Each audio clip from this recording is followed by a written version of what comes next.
Seul face au vent violent de l'Omaha, Paul se prépare à affronter les rafales, changeant de position lorsque les courants changent de direction. Il lutte contre le froid en se blottissant derrière sa casquette et son caban de marine, mais tout ce qu'il réussit à faire, c'est de se faire écraser par la neige et la neige fondue. La chaussée glacée était le résultat du temps glacial, et il essaya de l'éviter, mais une zone humide le fit glisser. Paul fouilla l'étrange terrain à la recherche d'un endroit où se cacher, sa voix suppliant qu'on le soulage de la série d'événements malheureux qu'il venait de subir. Il chercha à s'abriter de la tempête et fut captivé par la magnificence de la cathédrale catholique de la ville. Son édifice majestueux semblait s'élever jusqu'aux cieux, illuminant le chemin. Surpris de voir une faible lumière émaner de derrière la porte, il s'arrêta, se demandant s'il était possible de l'atteindre à cette heure de la nuit.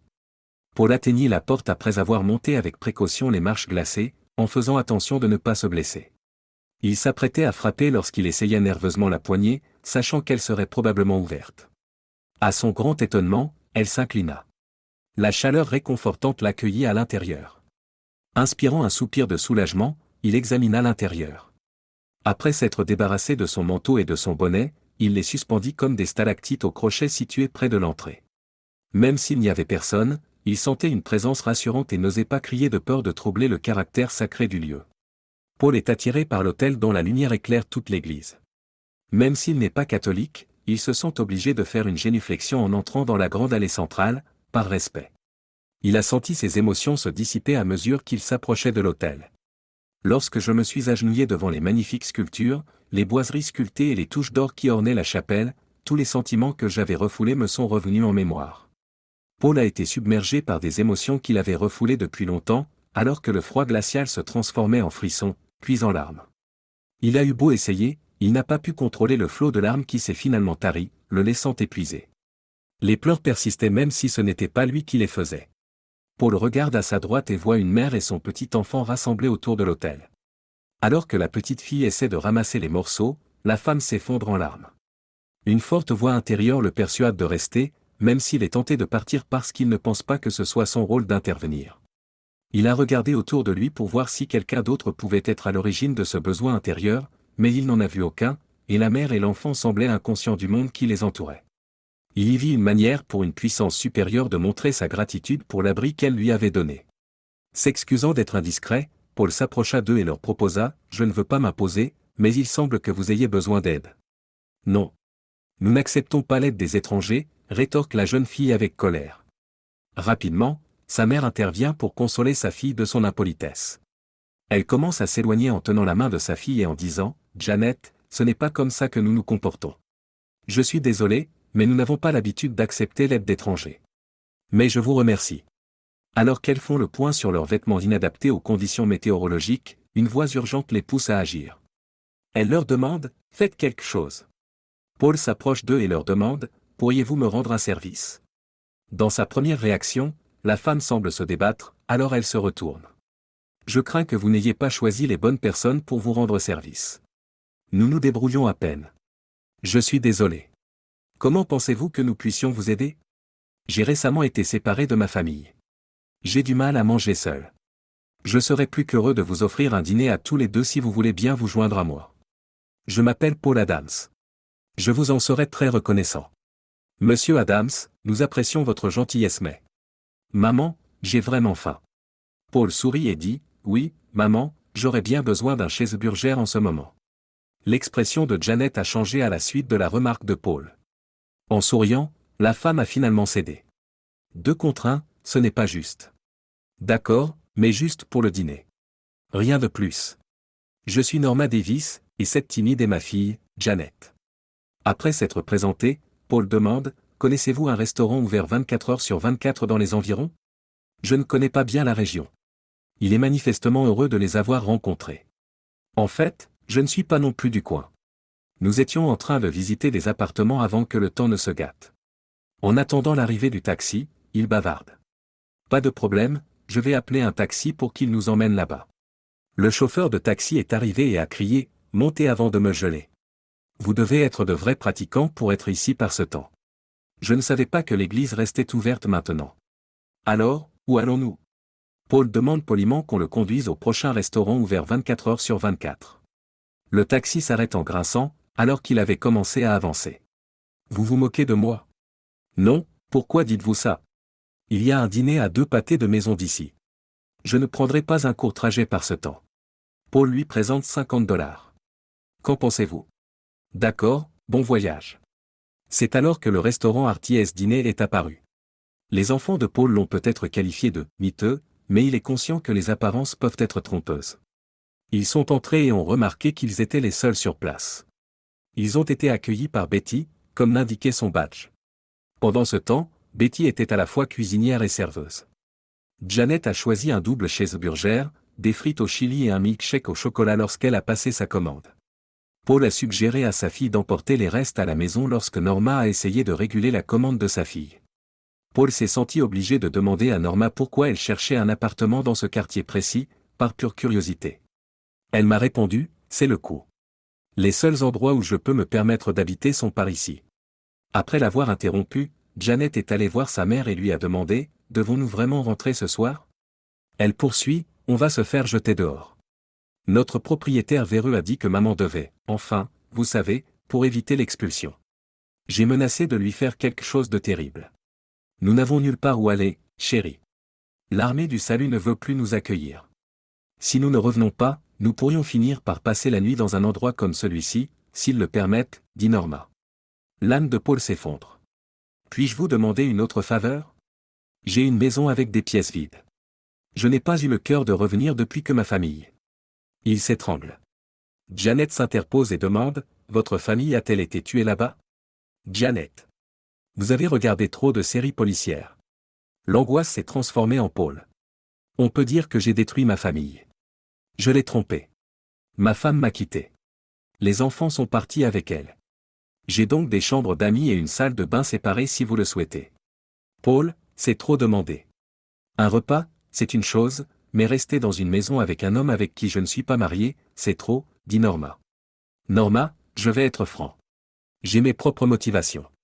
Je fais partie d'un groupe qui concourt pour réaliser l'acte de bonté le plus important.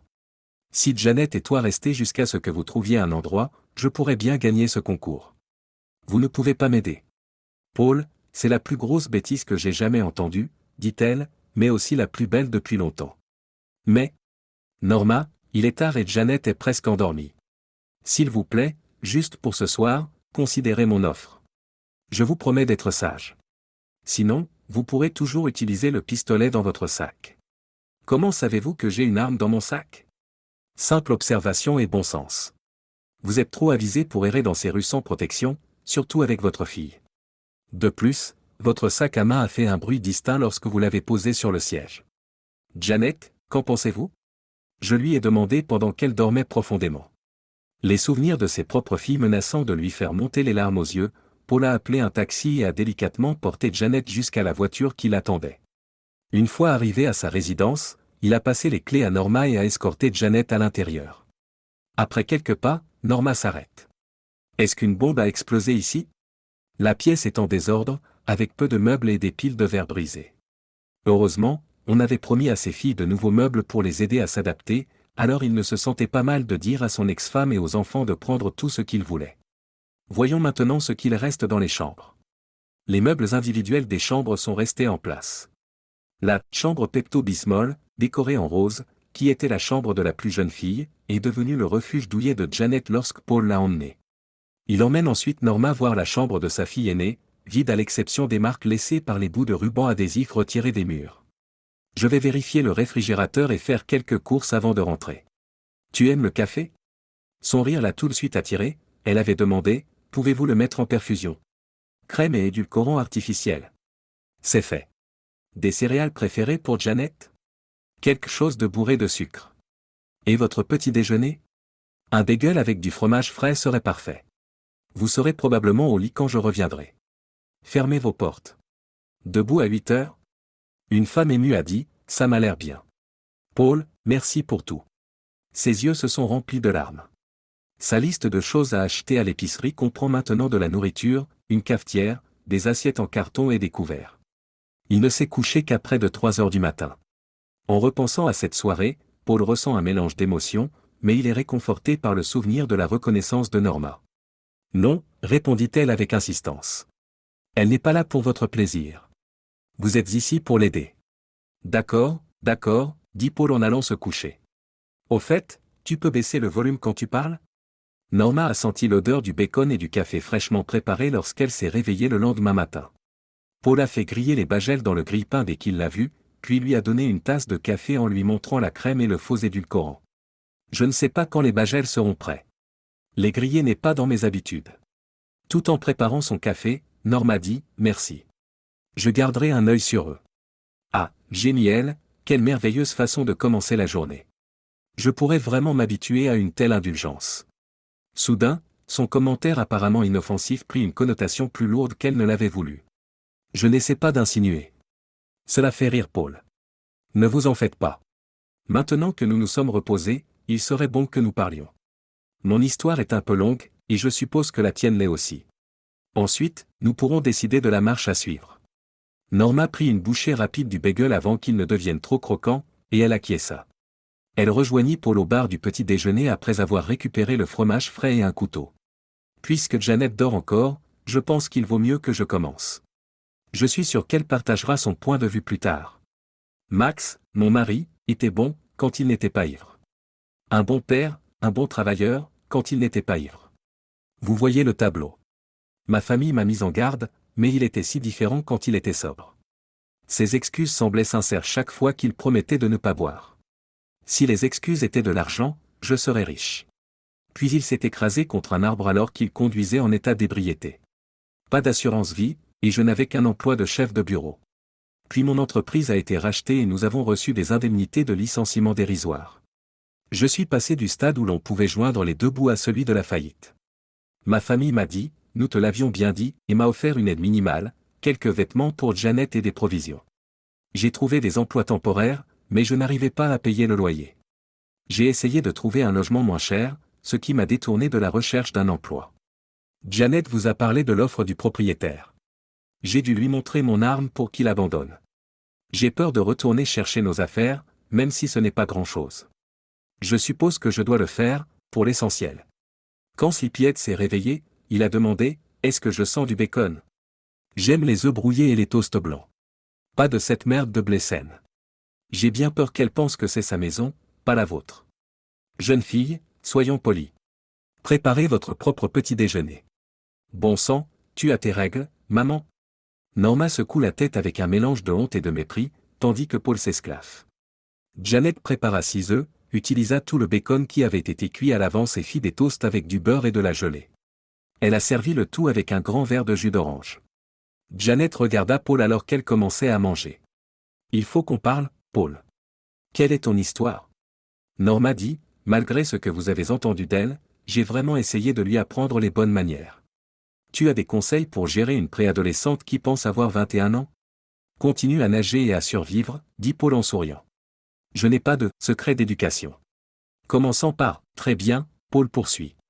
Avec le recul, il est difficile de croire que j'avais tout, une femme aimante, 2 belles filles, un emploi bien rémunéré, une belle maison, c'est difficile à croire maintenant, mais je voulais plus.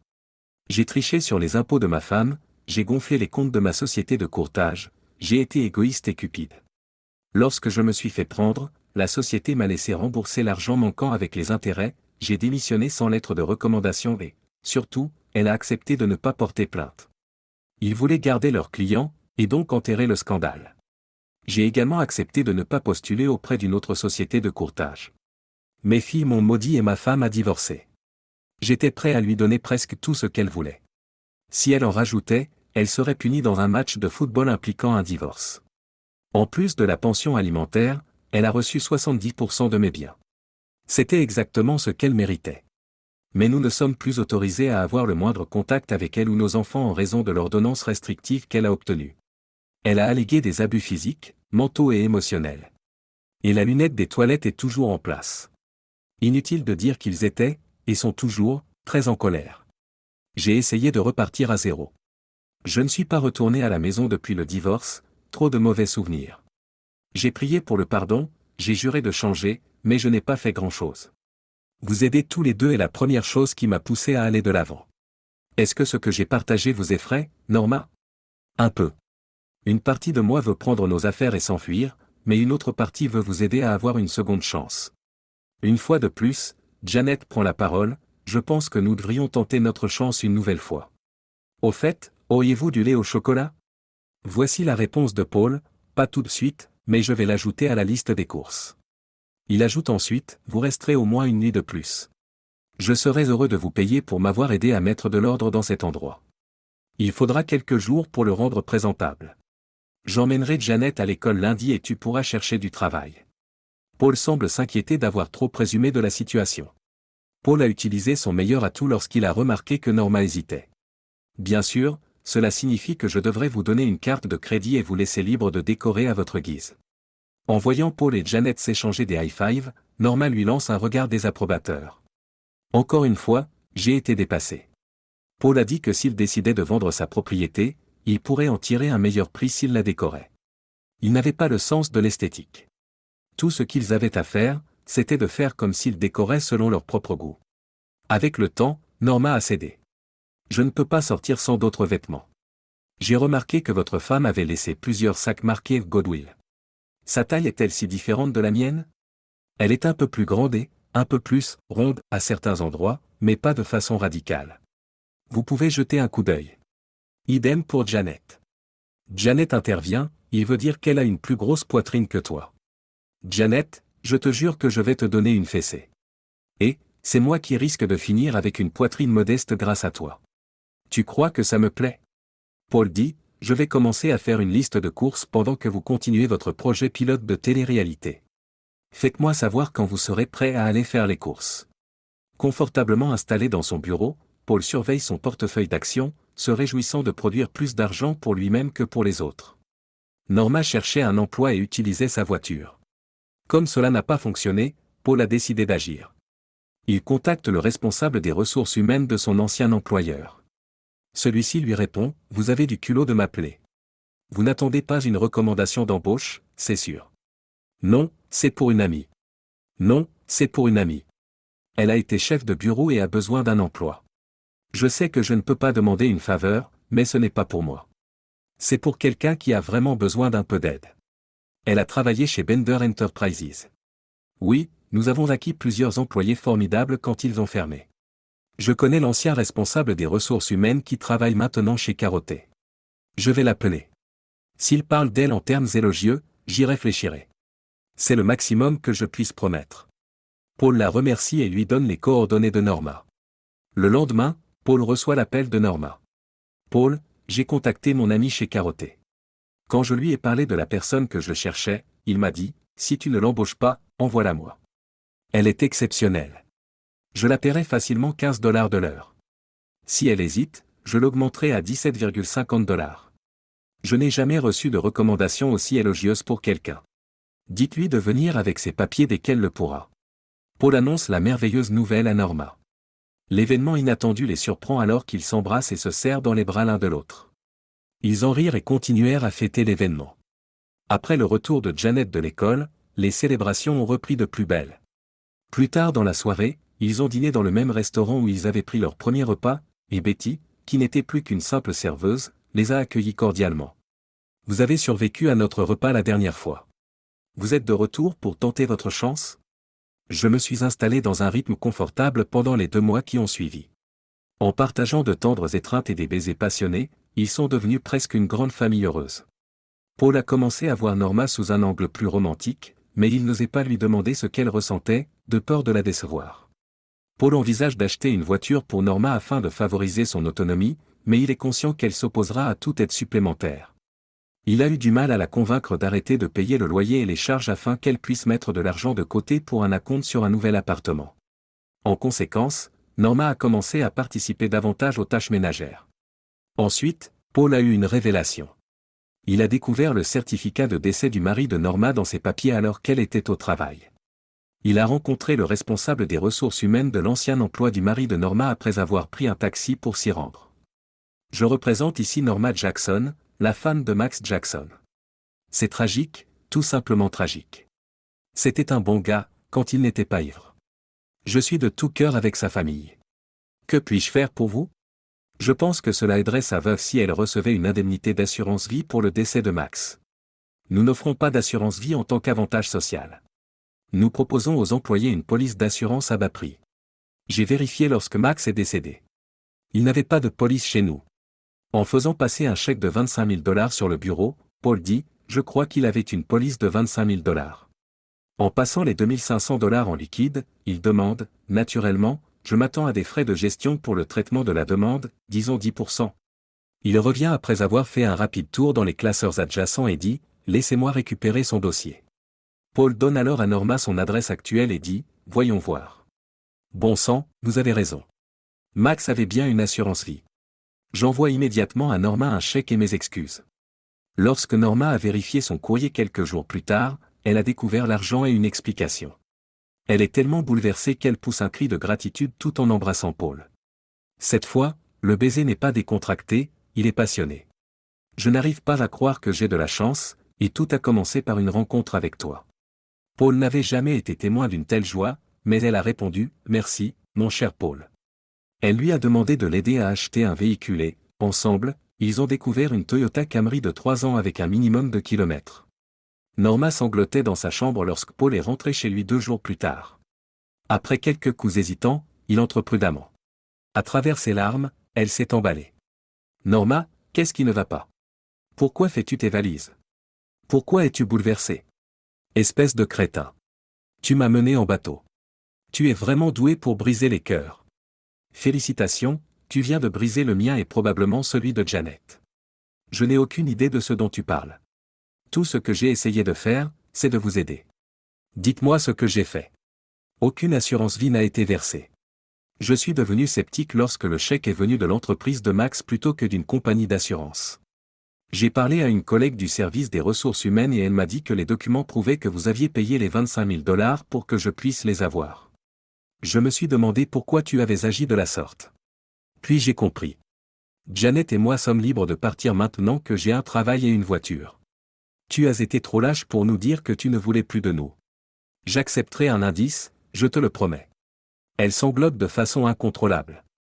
Norma, tu es arrivée à une conclusion tout à fait erronée, lui dit Paul en s'approchant d'elle, prêt à être tout à fait direct.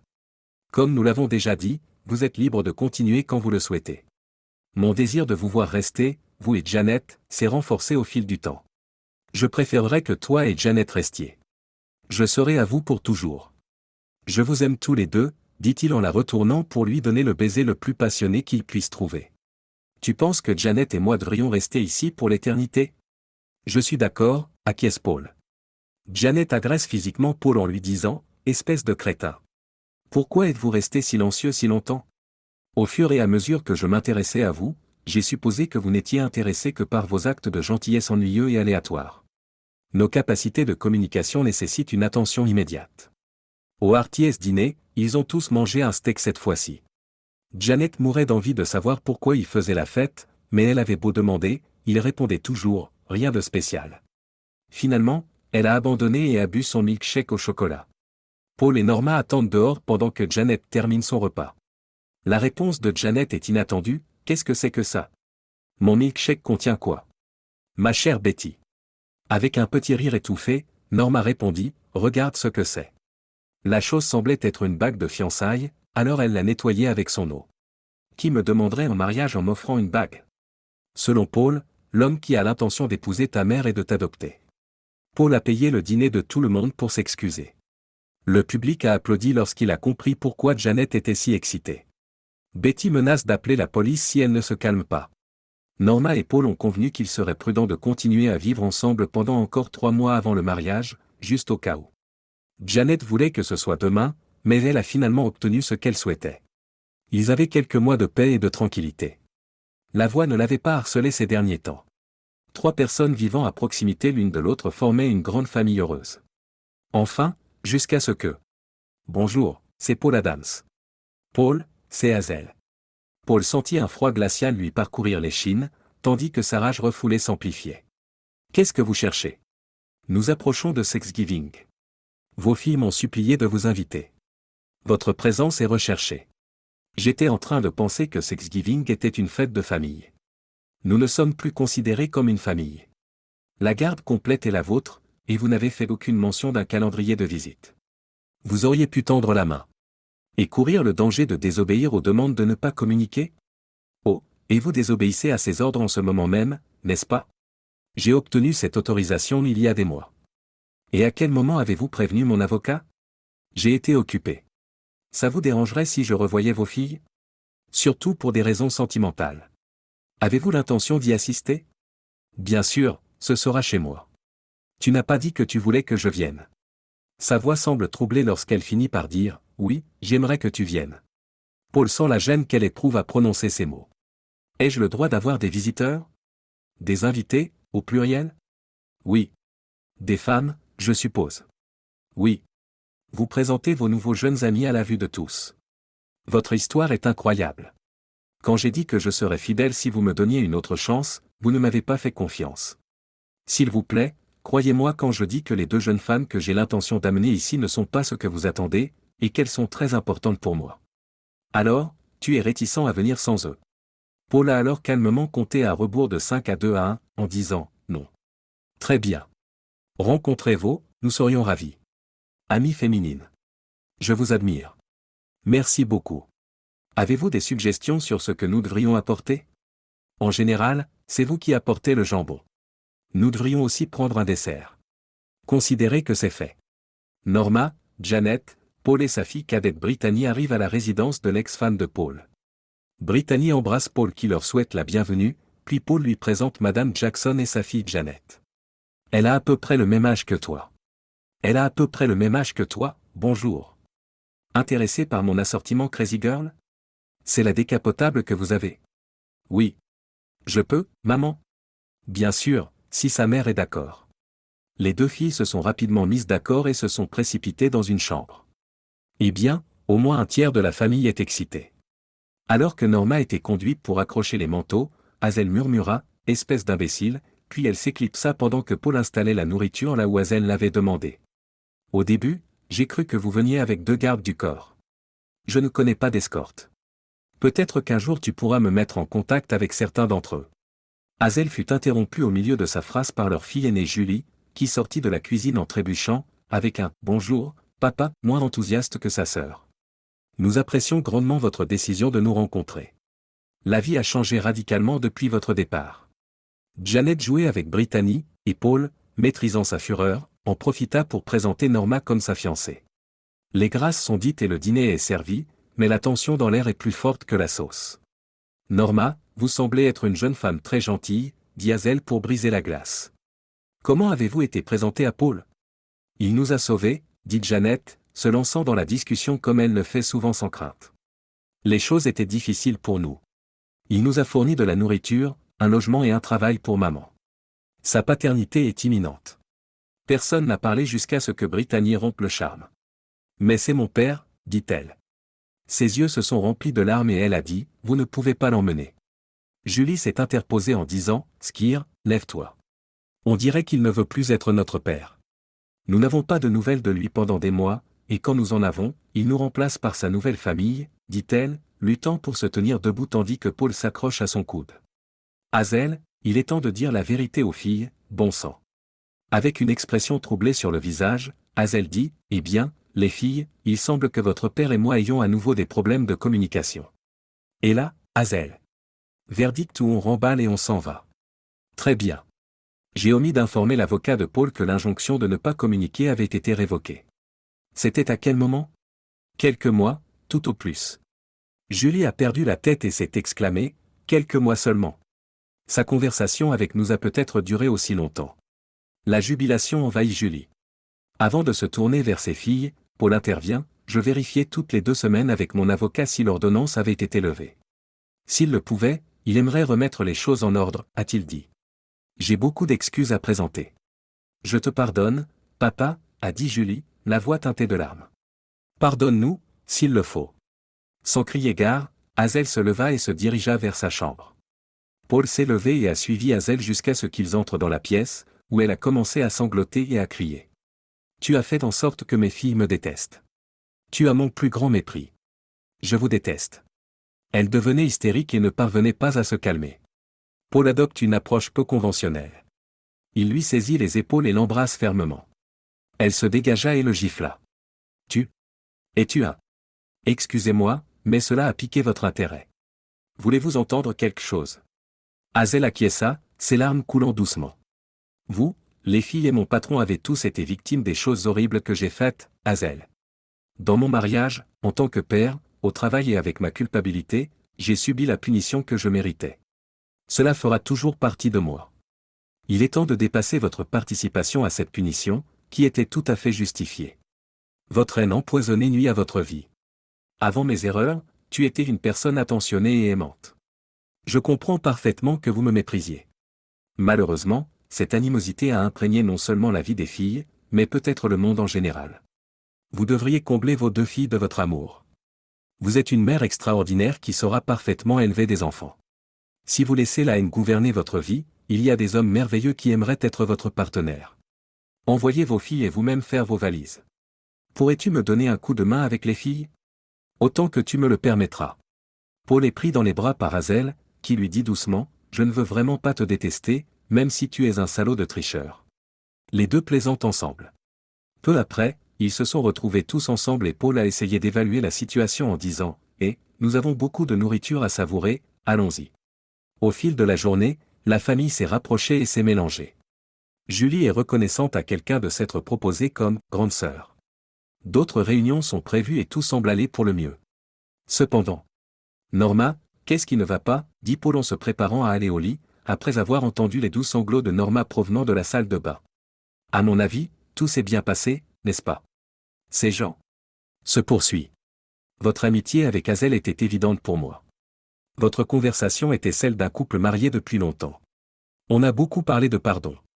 Ne souhaitez-vous pas retourner auprès d'Hazel en ce moment? Je n'ai été absent que peu de temps. En s'asseyant à côté d'elle, Paul lui dit, tu ne te sens pas en sécurité. Vous souvenez-vous de votre déclaration selon laquelle nos compétences en matière de communication devaient être améliorées?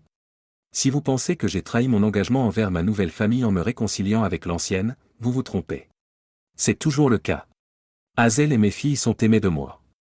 En revanche, je ne peux contenir mon enthousiasme et mon émotion lorsque je pense à toi, Janet, et à notre avenir ensemble. Avec ma nouvelle famille, j'ai hâte de savourer chaque seconde de chaque jour. Si tu voulais te marier demain, je le ferais volontiers. Janet a crié derrière la porte, pouvons-nous réserver un voyage à Sin City et marcher dans l'allée avec Elvis? Paul et Norma se demandèrent en même temps ce qu'ils allaient faire de cette fille.